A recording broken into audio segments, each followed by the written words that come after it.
Shalom, selamat pagi warga Jemaat GKI Ebenezer Timika dari rayon Yerusalem sampai rayon Yordan dan juga warga Kristen dimanapun berada. Kita patut bersyukur oleh karena pemeliharaan Tuhan sehingga kita dapat berjumpa lagi dalam siaran Bina Keluarga Kristen edisi Jumat tanggal 24 Oktober tahun 2025. Renungan di pagi ini mengangkat tema sentral GKI di Tanah Papua, yaitu konsekuensi dari suatu pilihan yang akan disampaikan oleh Syamas Ibu Mince Bari. Marilah kita berdoa. Terima kasih Tuhan atas sepanjang penyertaan-Mu di dalam kehidupan kami, sebab Engkau Tuhan yang Maha Kasih, Tuhan yang Maha Kuasa, Tuhan yang Maha Baik. Terima kasih Tuhan, Engkau masih memberikan napas kehidupan di hari yang baru ini, pada hari Jumat 24 Oktober 2025. Kami hendak membaca bagian dari firman-Mu, dari kitab 2 Tawarik pasal 7 ayat 19. Kiranya Tuhan memberkati kami semua, agar kami dapat mengerti apa kata firman-Mu. Di dalam nama Tuhan Yesus Kristus kami berdoa. Amin. Shalom, selamat pagi, salam damai sejahtera bagi kita. Warga Jemaat GKI Ebenezer Timika dari rayon Yerusalem sampai rayon Yordan dan pendengar yang menyaksikan siaran Bina Keluarga Kristen yang dikasihi oleh Tuhan Yesus Kristus. Mari kita memberikan senyum bagi Tuhan.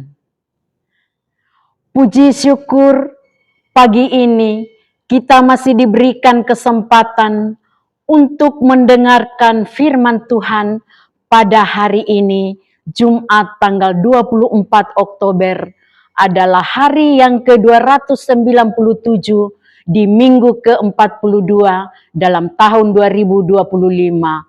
Firman Tuhan di pagi ini terdapat dalam 2 Tawarik pasal 7 ayat 19. Demikian kata firman Tuhan. Tuhan menampakkan diri kepada Salomo untuk kedua kalinya. 2 Tawarikh pasal 7 ayat 19. Tetapi jika kamu ini berbalik dan meninggalkan segala ketetapan dan perintahku yang telah kuberikan kepadamu, dan pergi beribadah kepada Allah lain, dan sujud menyembah kepadanya. Demikian firman Tuhan, sebagai pelita bagi kaki kita dan terang dalam hidup. Kiranya Roh Kudus menolong kita untuk memahami dan melakukan firman Tuhan dalam hidup kita sehari-hari. Bapak, Ibu, dan saudara-saudari yang berbahagia dan dikasihi oleh Tuhan Yesus Kristus, renungan kita di pagi ini saya berikan tema, yaitu ketaatan meneguhkan, ketidaktaatan menghancurkan. Bapak, Ibu, dan saudara-saudari yang berbahagia dan dikasihi oleh Tuhan Yesus Kristus. Kehidupan umat Tuhan selalu diwarnai oleh dua hal penting, ketaatan dan penyimpangan. Di dalam sejarah Israel, kita melihat bagaimana Tuhan berulang kali meneguhkan janjinya, tetapi juga memberikan peringatan tegas agar umat tidak berpaling darinya.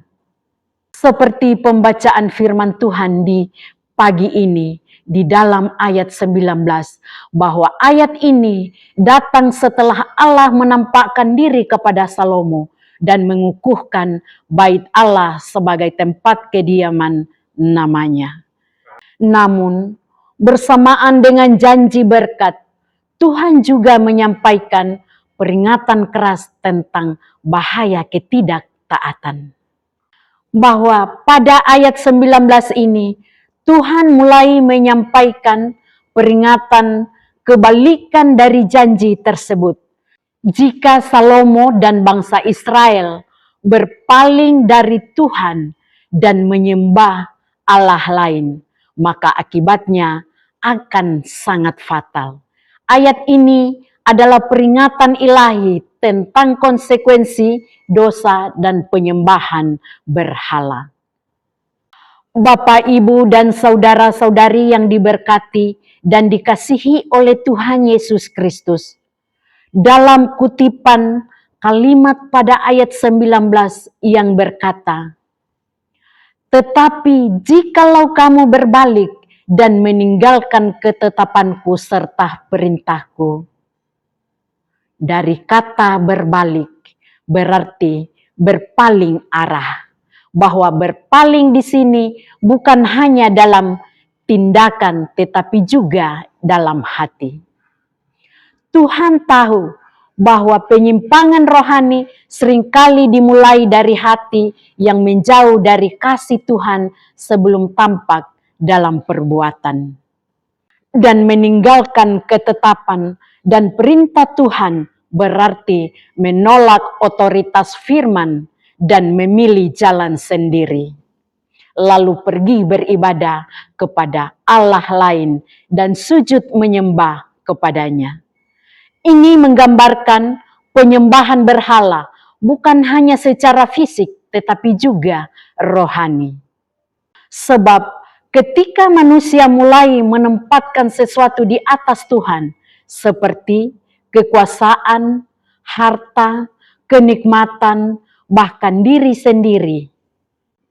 Bapak, Ibu, dan saudara-saudari yang dikasihi oleh Tuhan Yesus Kristus, di dalam konteks modern, penyembahan berhala bisa berarti menomorsatukan hal duniawi dan melupakan Tuhan, seperti di dalam keputusan, pekerjaan, atau ibadah kita. Sehingga Tuhan memperingatkan Salomo karena ia tahu godaan, kekuasaan, kemakmuran, dan kenyamanan dapat menjerat hati seorang raja. Sehingga Tuhan tidak ingin Salomo jatuh seperti bangsa-bangsa lain yang beralih dari penyembahan yang benar. Bapak, Ibu, dan saudara-saudari yang dikasihi oleh Tuhan Yesus Kristus, ayat ini menegaskan bahwa ketaatan adalah syarat utama untuk mempertahankan berkat dan kehadiran Tuhan. Janji Tuhan bukan tanpa syarat, sebab Tuhan menuntut kesetiaan terus-menerus. Ayat ini juga menunjukkan sifat adil Tuhan, bahwa Tuhan tidak hanya menjanjikan berkat bagi yang taat, tetapi juga memberi peringatan bagi yang berbalik darinya. Sehingga makna rohani yang terkandung dalam ayat ini adalah yang pertama, peringatan bagi orang percaya bahwa Tuhan tidak berkenan jika hati kita berpaling walau hanya sedikit. Yang kedua, tanda kasih Tuhan bahwa peringatan ini adalah bentuk kasih agar umat tidak jatuh dalam dosa. Dan yang ketiga, ketaatan menjamin kehadiran Allah, bahwa selama umat hidup dalam firman-Nya, Tuhan tetap tinggal di tengah mereka. Bapak, Ibu, dan saudara-saudari yang dikasihi oleh Tuhan Yesus Kristus, pesan bagi kita dalam kehidupan sekarang, banyak hal bisa menjadi Allah lain, seperti ambisi pribadi, keinginan materi, gaya hidup yang lebih mementingkan diri daripada Tuhan. Maka Tuhan masih berbicara kepada kita hari ini seperti kepada Salomo. Janganlah kamu berbalik dari ketetapanku.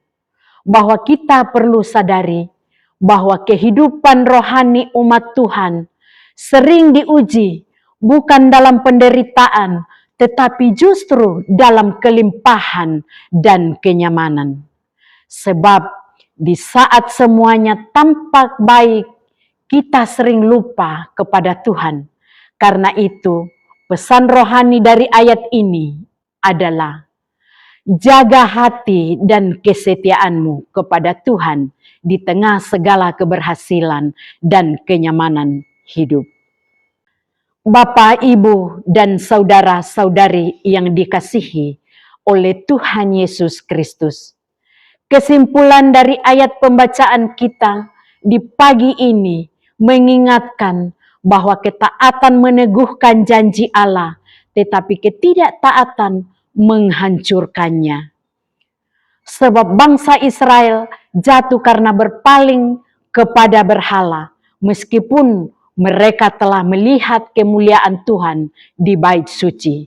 Sehingga demikian juga kita, jika tidak berhati-hati, bisa kehilangan kehadiran Tuhan karena meninggalkan ketaatan akan firman-Nya. Warga jemaat GKI Ebenezer Timika dari rayon Yerusalem sampai rayon Yordan dan pendengar yang menyaksikan siaran Bina Keluarga Kristen yang dikasihi oleh Tuhan Yesus Kristus.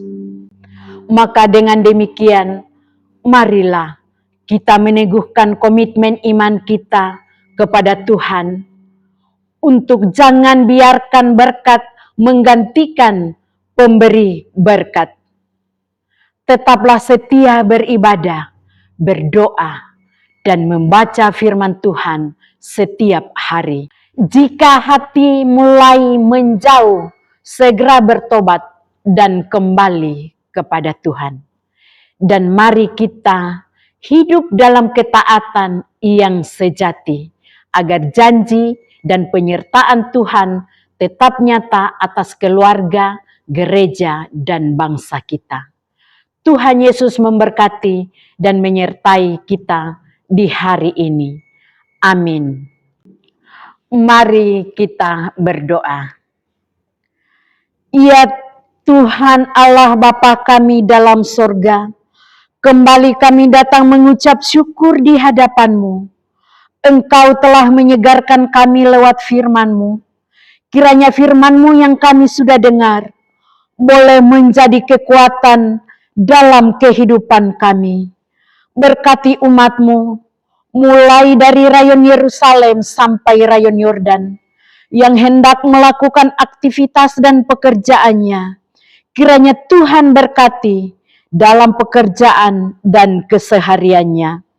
Berkati hamba-Mu dan pelayan-Mu di jemaat Ebenezer, pendeta, penatua, syamaz, dan semua yang terlibat di dalam mengangkat pelayanan-Mu. Kiranya Tuhan berkati di dalam aktivitas, pekerjaan, dan pelayanannya, di dalam kesehariannya, bersama dengan keluarganya. Di dalam nama Tuhan Yesus Kristus, kami berdoa. Amin. Demikianlah renungan firman Tuhan yang telah kita dengar di pagi ini.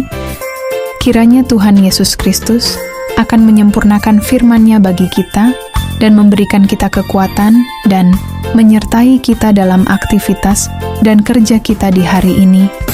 Tuhan Yesus memberkati. Shalom.